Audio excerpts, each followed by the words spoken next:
పత్రిక 4వ అధ్యాయం ఒకసారి 10వ వచనాన్ని మనం చదువుకుందాం. మొదటి పేతురు దేవుని నానావిధమైన కృప విషయమై చదువు. దేవుని నానావిధమైన కృప విషయమై దేవుని నానా విధమైన కృప విషయమై మంచి గృహ నిర్వాహకులై ఉండి ఒక్కొక్కడు కృపావరము పొందిన కొలది ఒకనికొకడు ఉపచారము చేయుడి. చిన్న ప్రార్థన చేసుకుందాం. ప్రేమ కలిగిన మా తండ్రి, కృపా కనికరం గల మా దేవ, మీకు వందనాలు. నిజంగా నువ్వు నమ్మదగిన దేవుడవు స్వామి.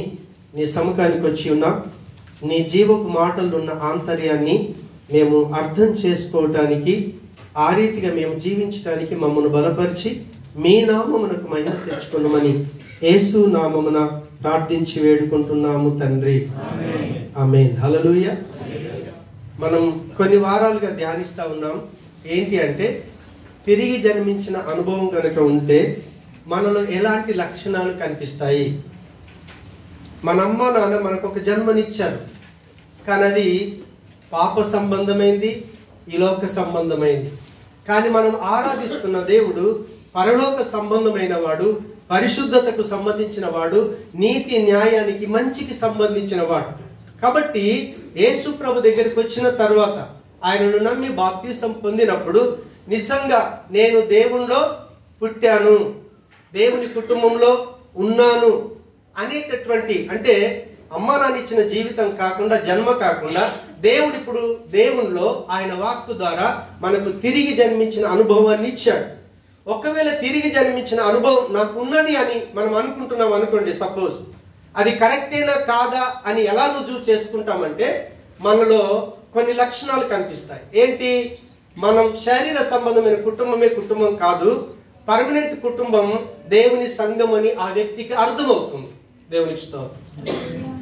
ఆ పుట్టిన బిడ్డకి ఏమర్థమవుతుందంటే, నేను క్రీస్తు శరీరంతో కట్టబడ్డాను, సంఘం అనే దేవుని యొక్క కుటుంబంలో ఉన్నానని ఆ వ్యక్తికి అర్థమవుతుంది. నీకు అలా అర్థమైంది అంటే నీకు తిరిగి జన్మించిన అనుభవం ఉన్నది అనటానికి అదొక ప్రూఫ్. దేవునికి స్తోత్రం. రెండోది ఏంటంటే, తిరిగి జన్మించినటువంటి వ్యక్తికి ఒక బిడ్డ పుట్టగానే ఆ బిడ్డ ఖచ్చితంగా ఆకలి వేస్తుంది. కాబట్టి తిరిగి జన్మించి అనుభవం ఉన్నటువంటి వ్యక్తి ప్రతిరోజు వాక్యం అనే పాలు త్రాగకుండా ఉండలే. రెండోదిగా, ఆ వాక్యం అనే పాలు తాగుతూ ఎదుగుతా ఉన్నప్పుడు బలమైన ఆహారం కూడా తింటుంటాం. కాబట్టి ఆ బలమైన ఆహారాన్ని తినటానికి మనం ప్రయాసపడతాం. దేవునికి స్తోత్రం. పాలైతే నమలాల్సిన పని లేదు, డైరెక్ట్ తీసుకోవచ్చు. కానీ కొంచెం బలమైన ఆహారం అయితే ఏమో చేస్తాం, మళ్ళీ నమలాల్సి వస్తుంది. అందుకే పళ్ళు ఇచ్చాడు దేవుడు. పళ్ళ కింద చక్కగా మనం దాన్ని ఏం చేయాలి? పిండి చేయాలి. ముద్దను బాగా నమిలి మింగితే అప్పుడు దాన్ని, ఆ సారాన్ని మనం పొందుకుంటాం. అదే రీతిగా ఒక వ్యక్తి తిరిగి జన్మించిన అనుభవం ఉంటే ఆ వ్యక్తికి సంఘము దేవుని కుటుంబం అని అర్థమవుతుంది. రెండోది, వాక్యం పట్ల ఆసక్తి కలిగి ఉంటాడు. మూడోదిగా, ఆ వాక్యాన్ని, ఆసక్తిని ఎలా తెలియజేస్తాడంటే, వాక్యాన్ని పదే పదే ధ్యానిస్తా ఉన్నప్పుడు దేవుని యొక్క ఇష్టమేంటో తెలుసుకుంటాడు. అప్పుడు క్రీస్తు స్వారూప్యంలోనికి ఆ వ్యక్తి మారుతూ ఉంటాడు. ఎప్పుడైతే ఆ క్రీస్తు స్వారూప్యంలోకి మారుతాడో అప్పుడు దాన్ని ఏమన్నామంటే, మనము నూతనమైన సృష్టి. అమ్మ నానిచ్చిన సృష్టి కాదు. ఇప్పుడు దేవుడు మనకు ఒక క్రొత్త సృష్టిని ఇచ్చాడు. ఎందుకంటే నాశనం అయిపోయినటువంటి మనం, తండ్రి అయిన దేవుడి జీవితాన్ని ఇచ్చాడు. కానీ పాపము, సాతాను మనల్ని నాశనం చేస్తే నాశనమై పతనమైపోతున్నటువంటి మనం యేసు క్రీస్తు ద్వారా మళ్ళీ రక్షించబడి నిత్య జీవాన్ని పొందుకున్నామని మనకు అర్థమవుతుంది. కానీ ఆ నిత్య జీవాన్ని స్వతంత్రించుకోవటం కొరకని పరిశుద్ధాత్మ దేవుడు మనకు నవీన స్వభావాన్ని బయట పెట్టేటట్టు శక్తినిస్తాడు. కాబట్టి ఎప్పుడైతే ఆ బయట పెట్టే శక్తి మనం పొందుకుంటామో అప్పుడు మనము నూతనమైన సృష్టి. ఎప్పుడైతే ఒక వ్యక్తి వాక్యాన్ని ధ్యానించి క్రీస్తు స్వారూప్యంలోకి వెళ్తా ఉంటాడో ఆ వ్యక్తి ఎదుగుతాడు. కాబట్టి దేవుని ఇంట్లో పని చేయకుండా ఉండడు. మీకు ఎంతమందికి పిల్లలు ఉన్నారు? చేయొద్దండి. దేవునికి స్తోత్రం. మీ కుటుంబంలో నువ్వు తండ్రివని నీకు తెలుసు, నువ్వు తల్లివని తెలుసు, నీకు భార్య పోస్ట్ ఉందని తెలుసు, పిల్లలకి నేను మమ్మీ డాడీకి కొడుకునని తెలుసు. ఎవరి పోస్ట్ వాళ్ళకు ఉంటుంది, ఎవరి బాధ్యతలు వాళ్ళకు ఉంటాయి. ఇది శరీర సంబంధమైన కుటుంబం. కాబట్టి అదే రీతిగా ఆత్మ సంబంధమైన కుటుంబం అని ఒక వ్యక్తికి అర్థమైతే ఆ వ్యక్తి ఆ కుటుంబంలో పని చేయకుండా ఉండలే. ఎవరి శక్తికి కొలది వాళ్ళు పని చేస్తారు. చిన్న బిడ్డ ఉందనుకోండి, ఆ బిడ్డకి నాన్న ఒక చెంబులో కొన్ని నీళ్ళు ఇవ్వంటే వెళ్ళి గ్లాసులో నీళ్లు తీసుకొచ్చి అమ్మ నా కొడుకే నా బిడ్డే ముద్దెట్టుకుంటావు. సరే, నువ్వు ముద్దెట్టుకుంటావని ఇయ్యరు, పని చేయరు. మమ్మీ డాడీ చెప్పారు కాబట్టి, వాళ్ళ బాధ్యత కాబట్టి ఖచ్చితంగా మమ్మీ డాడీ చెప్పిన మాటకు లోబడి పని చేస్తారు. ఎందుకంటే ఇది నా కుటుంబం. మన కుటుంబాన్ని అభివృద్ధి చేసుకోవటం కొరకు ఎలా కష్టపడతామో దేవుని యొక్క సంఘంలో ఆ వ్యక్తి, అంటే తిరిగి జన్మించిన అనుభవం ఉన్నటువంటి వ్యక్తి ఆ కుటుంబంలో పని చేయకుండా ఉండలే. ఇప్పుడు అదే విషయం చెప్తా ఉన్నాడు ఇక్కడ. దేవుని నానా విధమైన కృప విషయమై మంచి గృహ నిర్వాహకులై ఉండి. గృహ నిర్వాహకులు అంటే గృహంలో నిర్వాహకులు, పనిచేస్తున్నారు. అవునా? మంచి గృహ నిర్వాహకులు అంటున్నారు. ఇంట్లో చెడ్డ పని చేసే వాళ్ళు కూడా ఉంటారు. అటు చెప్తున్నాడు. అవునా? చెప్తే వద్దురా అంటే కావాలంటాడు. ఇది నీకు మంచిది కాదంటే అదే కావాలంటాడు. చాలా మంది సాక్ష్యం చెప్పారు, అయ్యగారు మా బాబు బండి అంటున్నాడు అని. బండి ఏమవుతుంది? స్నేహితులు పెరుగుతారు. ఇంట్లో ఉండేదాడు బయట మీద ఉంటాడు వాడు. అవునా? ప్రతిదీ బజార్లోనే చేయాల్సిన పరిస్థితులు వస్తాయి. ఈ రోజుల్లో చాలా స్టేటస్ చూస్తుంటాం కదా, క్రైస్తవుల పిల్లలు బర్త్డే ఎక్కడ చేయాలి? వాస్తవంగా ఇంట్లోనో చర్చిలోనో చేయాలి. కానీ అలా చేయడం, బైక్ రోడ్డు మీద ఎట్టాలి, ఫ్రెండ్స్ రావాలి, తినాల్సిన కేకును పూసుకోవాలి. ఆ దరిద్రం ఒకటి. తినటానికి కేక్ ఇచ్చాడు, తిని సంబరపడరు, దాన్ని అంతా పుయ్యాలి. ఈ పనికి మాలిన పనులు. పనికున్న పనికి ఏం చేస్తాడు? డాడీ మమ్మీ నా బర్త్డే కదా, ఈరోజు చిన్న కూడికి ఏర్పాటు చేద్దాం, దేవుడు నా జీవితంలో చేసిన మేళ్లను అందరితో పంచుకున్నాను. కాబట్టి గృహంలో మంచి నిర్వాహకులమై ఉండాలి. ఈ సంఘంలో నీ బాధ్యత ఏంటో నీకు తెలుస్తుంది. ఎప్పుడు? నీకు తిరిగి జన్మించిన అనుభవం ఉంటే. లేకపోతే ఇది ఏంటంటే లాడ్జ్, సత్రం ఉంటుంది కదా, సత్రానికి వస్తాం వెళ్ళిపోతాం. సత్రంలో కాసేపు ఉండాలి, అవసరం తీరాలి, వెళ్ళిపోవాలి. హోటల్కి వెళ్తాం, కావాల్సిన భోజనం ఆర్డర్ చేసుకుంటాం, తింటాం, బాగుందని వెళ్ళిపోతాం. ఈరోజు మంచి వాక్యం అని చెప్పి వెళ్ళిపోతాడు తప్ప వాక్యానికి రిలేషన్షిప్ ఉండదు. అందుకే తిరిగి జన్మించిన అనుభవం ఉందనుకోండి, ఉంటే దేవుని యొక్క వాక్యం సెలవిస్తా ఉంది, నువ్వు మంచి గృహ నిర్వాహకుడై ఉండి ఒక్కొక్కడు కృపావరము పొందిన కొలది ఒకనికొకడు ఉపచారము చేయుడి. ఒక్కొక్కడు కృపావరము పొందిన కొలది అన్నాడు. కృపావరం అంటే దేవుడు ఆయన యొక్క కృపలు ఇచ్చే పోస్ట్ అన్నమాట. ఇప్పుడు దేవుడి యొక్క కృపలో నా కుటుంబంలో నా భార్యకు నేను భర్తని, దేవుడు నాకు ఇచ్చిన ఆధిక్యత. ఆమె నిజకపోతే నేను భర్తను కాకపోతుంటే. అవునా కదా? దేవుడు నాకు మంచి కుమారుని ఇచ్చాడు, వాడికి నేను తండ్రిని అయ్యాను. ఇది దేవుని యొక్క కృప. లేకపోతే ఆ బాధ్యత నాకు రాదు. హల్లెలూయా. కాబట్టి ఇది దేవుని కుటుంబం అని, నేను దేవుని బిడ్డనని, దేవుని మాటలు అంటే నాకు ఇష్టమని, ఆ మాటలు ధ్యానిస్తున్నప్పుడు క్రీస్తు లాంటి జీవితాన్ని ఎప్పుడైతే మనం అనుభవిస్తామో క్రీస్తు లాగా పని చేయకుండా ఉండలే. దేవుడట ఆయన కృపలో మనకు వరాన్ని ఇస్తాడట. అసలు యేసు ప్రభు చనిపోయింది ఎందుకో తెలుసా?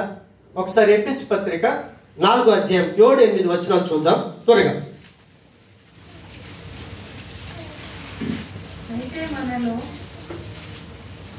అయితే మనలో ప్రతి వానికిని క్రీస్తు అనుగ్రహించు వరము యొక్క పరిమాణము చొప్పున కృప ఇయ్యబడెను. 8వ వచనం. అందుచేత ఆయన ఆరోహమైనప్పుడు చెరను చెరగా పట్టుకొని పోయి మనుషులకు ఈవులను అనుగ్రహించనని చెప్పబడి ఉన్నది. మళ్ళీ 7వ వచనంకి వెళ్దాం దయచేసి త్వరగా. అయితే మనలో ప్రతి వానికిని క్రీస్తు అనుగ్రహించు వరం యొక్క పరిమాణము చొప్పున కృప ఇయ్యబడెను అన్నాడు. ఇప్పుడు చూడండి, వాస్తవంగా ఇక్కడ ఉన్న నాతో సహా మనమందరం నేను పాపం లేనోన్ని అని ఎవరైనా చెప్పగలుగుతారా? ఇప్పుడు నేను మంచోన్ని అని ఒకరు చెప్పగలుగుతారా? నేనైతే మంచోని కాదు, నేను పాపిని. దేవుడు తెలియదు, నాకు తెలిసిన దాన్ని దేవుడని మొక్కి ఆరాధించినటువంటి వాడిని. కానీ దేవుని యొక్క మహాకృప మనకు ప్రాణమును ఆత్మను శరీరాన్ని ఇచ్చినటువంటి దేవుడు ఎవరో తెలుసుకున్నాదని 1 కొరింథీ 1:9 అంటాడు. మనందరికి ప్రాణాత్మ శరీరాలను ఇచ్చిన దేవుడు ఆయన కుమారుడైన క్రీస్తు దగ్గరికి మనల్ని నడిపించాడు. యేసు ప్రభు దగ్గరికి నడిపించాడు. యేసు ప్రభు దగ్గరికి ఎప్పుడైతే మనం వచ్చామో మన రియల్ లైఫ్ మనకు అర్థమవుతుంది, మన ఒరిజినాలిటీ మనకు అర్థమవుతుంది.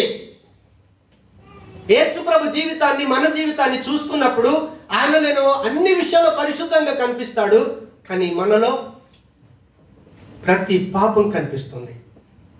మాట మాట్లాడిన, చూపు చూసిన, ఆలోచన, తలంపులు అన్నిట్లో కూడా అపవిత్రత, చెడు ప్రతిదీ ఆయన చూసినప్పుడు మనకు అర్థమవుతుంది. కాబట్టి ఓహో నాలో చెడు ఉంది, పాపం ఉందని, పాపములో చచ్చిపోయి నరకానికి వెళ్లాల్సిన మనల్ని దేవుడు తన కృప అయినటువంటి క్రీస్తు ద్వారా ఈరోజు మనల్ని రక్షించాడు.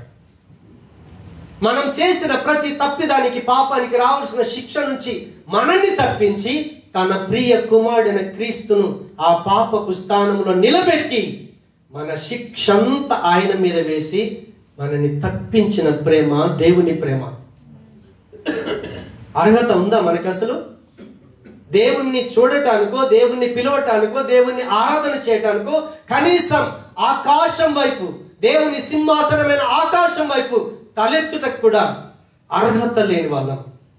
కానీ ఈరోజు ఆ తండ్రి సన్నిధిలో ఉండి ఆ తండ్రిని, ఆ దేవుణ్ణి తండ్రి అని పిలిచే భాగ్యం ఇచ్చాడే, అది కేవలం దేవుని యొక్క కృప మాత్రమే. అందుకే ఆయన అంటున్నాడు, అయితే మనలో ప్రతి వానికి క్రీస్తు అనుగ్రహించు వరము యొక్క పరిమాణము చొప్పున కృప ఇయ్యబడెను. అంటే మనం ఇప్పటిదాకా దేవుని పిల్లలం కాదు, కానీ ఎప్పుడైతే క్రీస్తుని ఎరిగామో మనము దేవుని పిల్లలమయ్యాం. దేవుని పిల్లలమైనప్పుడు దేవుని ఇంట్లో గనక పని చేయాలన్నా, దేవుడిచ్చిన జీవితాన్ని మనం జీవించాలన్నా మనకు కావాల్సింది ఏంటో తెలుసా? ఆయన ఉచితమైన కృపలో మనకు వరం గనుక ఇవ్వకపోతే మనం దాన్ని పొందుకోలేం, అనుభవించలేం. హల్లెలూయా. కాబట్టి ఆయన కృపలో మనకేమిచ్చాడట అంటే కింద చెప్తున్నాడు,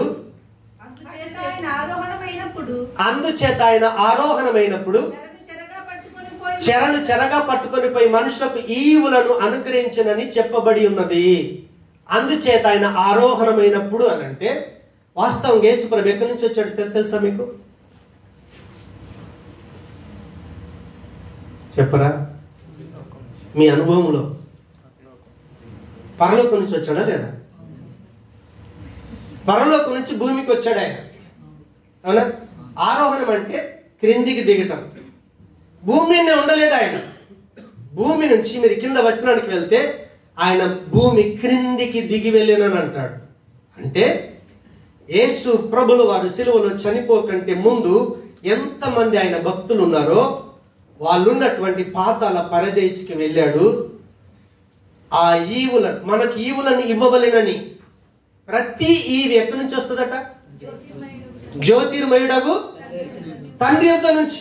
ఈరోజు మనం ఏ తలాంతుని కలిగి ఉన్నామో, ఏ టాలెంట్ కలిగి ఉన్నామో దేవుడు ఆయన ఉచితమైన కృపలో మనకిచ్చాడు. ఆయన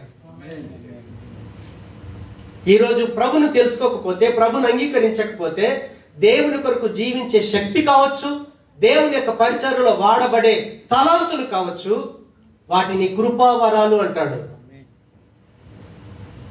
ఎందుకో తెలుసా? ఎందుకు ఇచ్చాడు? మనం ఆయన ఇంట్లో పని చేయాలి. మీ అమ్మ నాన్న మిమ్మల్ని కన్నాక, మిమ్మల్ని పెంచడానికి తల్లి పాలు లేకపోతే, పాల డబ్బాలు కొనల శక్తి లేకున్నా అప్పు చేసి పాల డబ్బాలు కొని పిల్లల్ని పెంచుతున్నారే. ఎందుకొరకు పెంచుతున్నారు?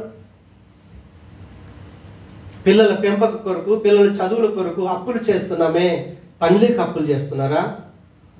నీ కొడుకు, నీ కూతురు ఒక ప్రయోజకుడు కావాలి, ఒక ప్రయోజకురాలు కావాలి.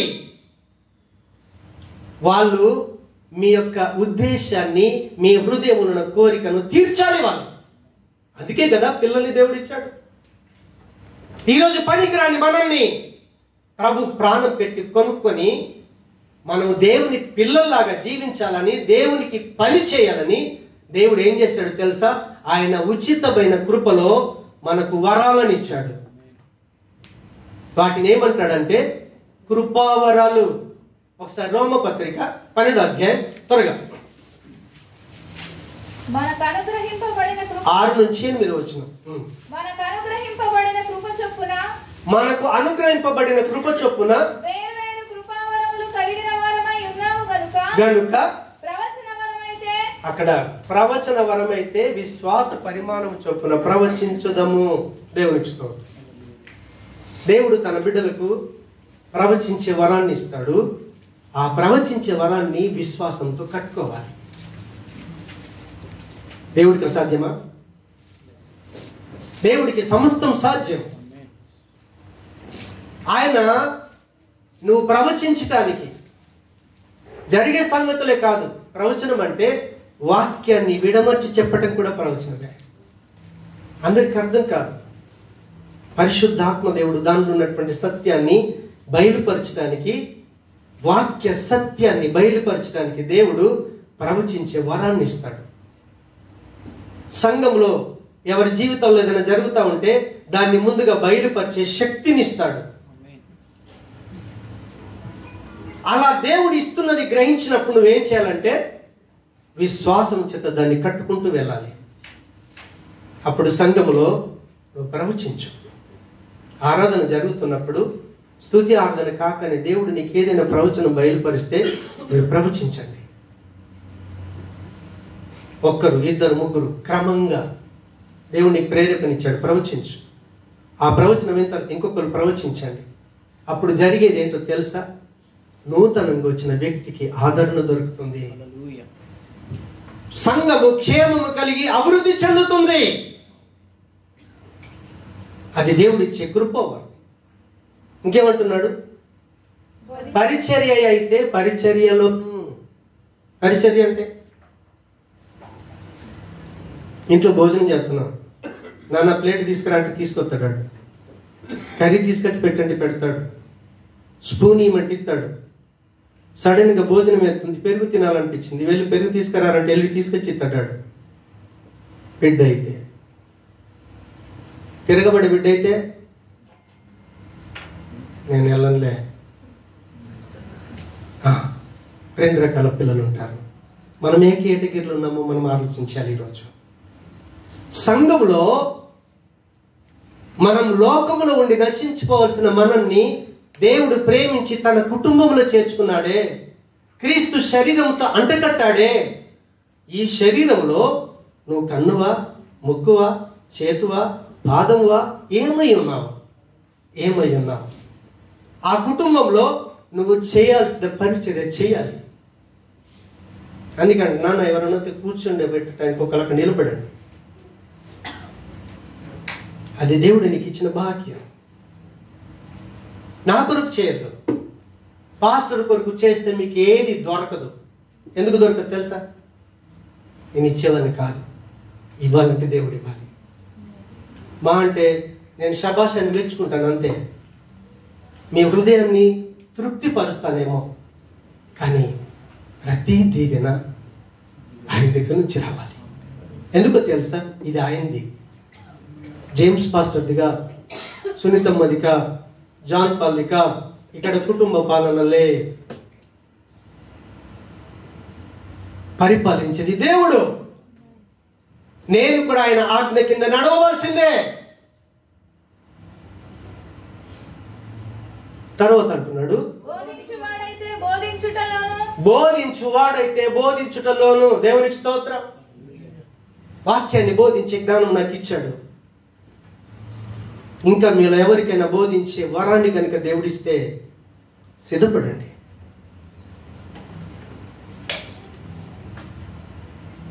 నాన్న మీరు వెళ్ళండి, సువార్త చెప్పే వాళ్ళు లేరు. నేను మంగళవారం సోనపూర్ వెళ్ళాలి, సజ్జకు వెళ్ళాలి. ఒక వారం అక్కడ వెళ్తున్నాను, ఒక వారం ఇక్కడ వెళ్తున్నాను. రెగ్యులర్గా వెళ్ళలేని పరిస్థితి.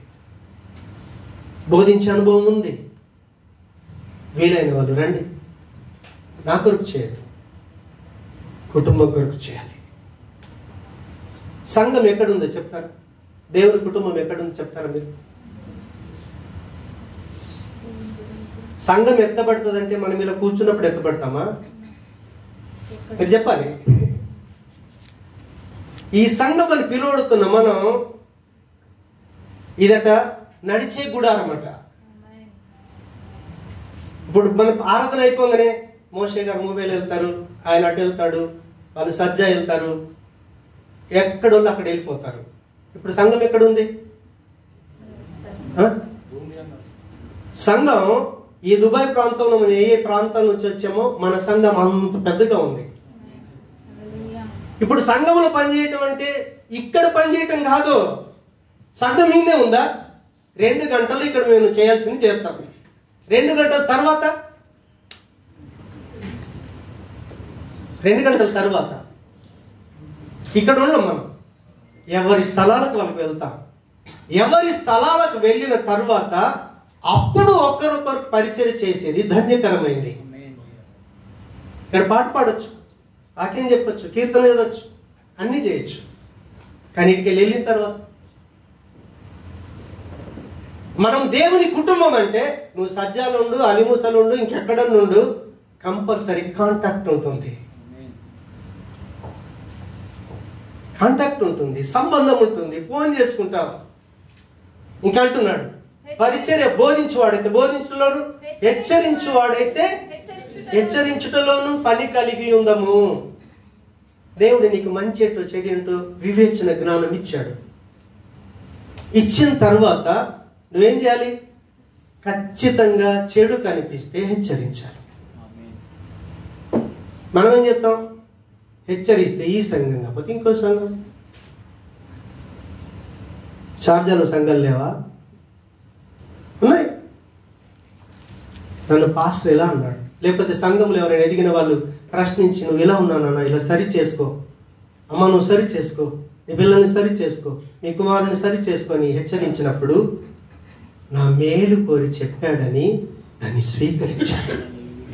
ఎవరు స్వీకరిస్తారో తెలుసా? తిరిగి జన్మించిన అనుభవం ఉంటే యాక్సెప్ట్ చేస్తాం, లేదంటే తిరగబడతాం.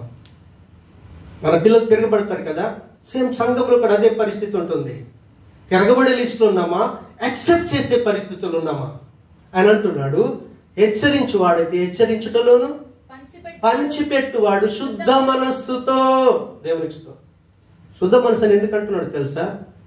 నాకు ఇచ్చే కెపాసిటీ ఉంది, కానీ నా పేరు చెప్పాలి. కుర్చీ మీద పేరు ఉండాలి, ఫ్యాన్ మీద పేరు ఉండాలి, అన్నిటి మీద నా పేరు ఉండాలి. సరే నీ పేరు రాస్తాం, పాస్టర్ పేరు రాయిస్తాడు, పాస్టర్ లిస్టులోనే ఉంటుంది, అది ఆయన లిస్టులోకి వెళ్ళదు. ఇచ్చేవాడు ఎవరు? ఆయన లిస్టులో ఉండాలి. అందుకే అంటాడు, మీరు కుడి చేత ఇస్తే ఎడమ చేతికి తెలియద్దు. మనం కొన్నిసార్లు ఎవరికి ఇయ్యాలంటాం, ఎన్ని ఉన్నాయని చెప్పి చూద్దాం మనం, అవునా కదా? కానీ కొంతమంది ఇప్పుడు రంజాన్లో అరబీ వాళ్ళు అక్కడిక్కడ పనిచేసే వాళ్ళకు జేబులో తీసి ఎన్ని ఉన్నాయో తెలియదు. వాళ్ళకి తెలిస్తే ఏమవుతుంది? మన మనసు, అబ్బా నేను 1000 ఇచ్చానా, కానీ ప్రతిఫలం ఇచ్చేవాడు దేవుడు. అందుకే అంటున్నాడు, మనకు పంచిపెట్టే స్తోమత అందరికి ఉండదు, అందులో కొందరికి ఇస్తాడు దేవుడు. కాబట్టి పంచిపెట్టేవాడు శుద్ధ మనస్సుతోను, పై విచారణ చేయవాడు జాగ్రత్తతోను. సంఘ పెద్దలు పెట్టుకున్నాం. వాళ్ళు ఎందుకు పెట్టుకున్నాం? భయ విచారణకరం. ఎలా చేయాలి? చాలా జాగ్రత్తగా ఒక వ్యక్తిని డీల్ చేసేటప్పుడు మనసుకు నొప్పించకుండా, ప్లస్ మనిషిని మళ్ళీ క్రమంలోనికి తీసుకుని రావాలి. దేవుడు అందరికీ కూడా అది కొందరికి ఇస్తాడు. ఆ జ్ఞానం నీకుందని తెలిసినప్పుడు నువ్వేం చేయాలి? ఖచ్చితంగా విచారణ చేసి మనం హెచ్చరించాలి. ఇంకేమంటున్నాడు? కరుణించువాడు సంతోషముతోనూ పని జరిగింపవలెను. కరుణించువాడు సంతోషంతో పని జరిగించాలి. కరుణించటం అంటే తప్పు నాతో జరిగింది, పోన్లే పాప అయ్యగారు తెలియక చేశాడు, మళ్ళీ యాక్సెప్ట్ చేద్దాం. దానికి ప్రేమ కావాలి, దేవుని ప్రేమ కావాలి. ఈ రీతిగా కొందరికి దేవుడు ఏం చేస్తాడంటే ఈ 7 కృపావరాలు ఇస్తాడు. మన ఇంట్లో దేవుడిచ్చిన కృప, నేను ఇంటికి యజమానుని, నా భార్యకు భర్తను, నా కుమారుడికి తండ్రిని. కాబట్టి నేను తండ్రిని తెలిసినప్పుడు నా కుమారుడి విషయంలో జాగ్రత్త పడాలి. నేను భర్తను తెలిసినప్పుడు ప్రతి విషయంలో తనకు నేను రెస్పాన్సిబిలిటీగా ఉండాలి. కుటుంబానికి యజమాని అన్నప్పుడు కుటుంబ అవసరాలు అన్నిటి విషయాల్లో నేను బాధ్యత కలిగి జీవించాలి. ఒకవేళ బాధ్యత విస్మరిస్తే కుటుంబం లాగా ఉండదు, సంఘం లాగా ఉండదు. అందుకే ప్రభు అంటున్నాడు, మీరు నిజంగా పాపము నుండి చచ్చిపోవలసిన మనల్ని దేవుడు తన కృప చొప్పున నరకానికి వెళ్లకుండా దేవుని కుటుంబంలో ఉండాలని, మన పాపానికి రావాల్సిన శిక్ష నుంచి తప్పించి మనల్ని దేవుని యొక్క కుటుంబంలో కట్టాడే. ఈరోజు దేవుని పిల్లలు మనం చెప్పుకుంటున్నామే, క్రైస్తవులు మనం చెప్పుకుంటున్నామే. సంఘమట దేవుడు తన స్వరత్వం ఇచ్చి సంపాదించుకున్నటువంటి జనం. దీని కొరకు ఎవడు ప్రాణం పెట్టలేడు, ప్రభు మాత్రమే ప్రాణం పెట్టాడు. ఆయన పిల్లలం మనం. కాబట్టి ఆయన పిల్లలమైన మనకు దేవుడు ఈవులను ఇయ్యాలని, భూమి మీద ఉన్నోళ్ళకే కాదు చనిపోయిన వాళ్ళ దగ్గరికి కూడా వెళ్ళి వాళ్ళకు కూడా దేవుడు ఈవులను ఇచ్చాడట. కాబట్టి ఈరోజు మనం ఈ సబ్జెక్ట్ ఇక ముందు ఉంది, చాలా పెద్దగా ఉంది. మనం ఏ రీతిగా ఉంటున్నాం? దేవుని యొక్క కృపలో మన శరీరంలోని అవయవాలన్నీ ఏ రీతిగా, కన్ను చూస్తుంది, ఎవరు మాట్లాడుతూ ఉంది, చేతులు సహాయం చేస్తున్నాయి, కాళ్ళు సహకరిస్తున్నాయి, శరీరంలోని అవయవాలన్నీ పని చేస్తే మనం ఆయన ఏమంటాం తెలుసా? ఆరోగ్యవంతుడు. లేకపోతే మనం ఏమంటాం? అవిటివాడు. కన్ను లేకపోతే గుడ్డోడరా అంటాం, కాళ్ళు లేకపోతే కుంటోడరా అంటాం, నోరు లేకపోతే మూగోడరా అంటాం. కానీ ఈరోజు సంఘం ఏ లోపము లేకుండా ఉండాలి అంటే కేవలం సంఘం పాస్టర్ది కాదు, మనందరం కలిసి దేవుని కుటుంబం. అందులో నువ్వు ఏ వరాన్ని దేవుడు నీకు ఇచ్చాడో ఆ వరాన్ని గ్రహించి ఆ పని చేయటానికి మనం ఎప్పుడైతే అప్పగించుకుంటామో అప్పుడు ప్రభు అంటాడు, బలా నమ్మకమైన మంచి దాసుడా. నువ్వు పని చేయలేదనుకో ఏమంటాడు? ఒకసారి మత్తయి సువార్త 20వ అధ్యాయం నేను చెప్పి ముగిస్తాను. దేవునికి స్తోత్రం. 26వ వచనం త్వరగా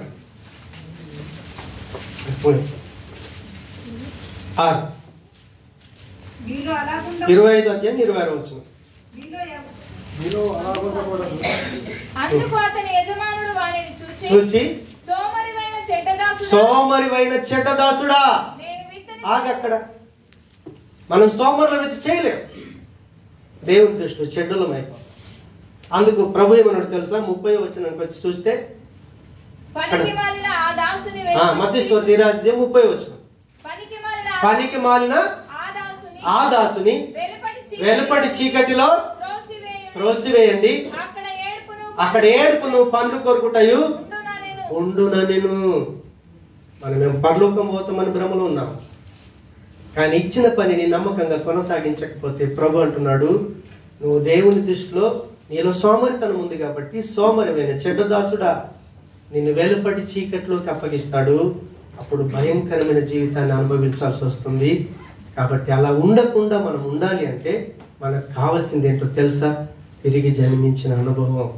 లేకపోతే అడుగుదాం, ఒకవేళ తిరిగి జన్మించిన అనుభవం ఉంది, దేవుడు నీకే వరం ఇచ్చాడు, నీకు తెలుసున్నావు, ఒకవేళ పని చేయకపోతే సోమరివైన చెడ్డదాసులం అవుతాము. అలా ఉండకుండా ఈ మధ్యాహ్న సమయంలో ప్రభును బ్రతిమాలుకుందాం. ప్రభా, నీ ఇంట్లో మంచి గృహ నిర్వాహకుడిలాగా ఉండాలి.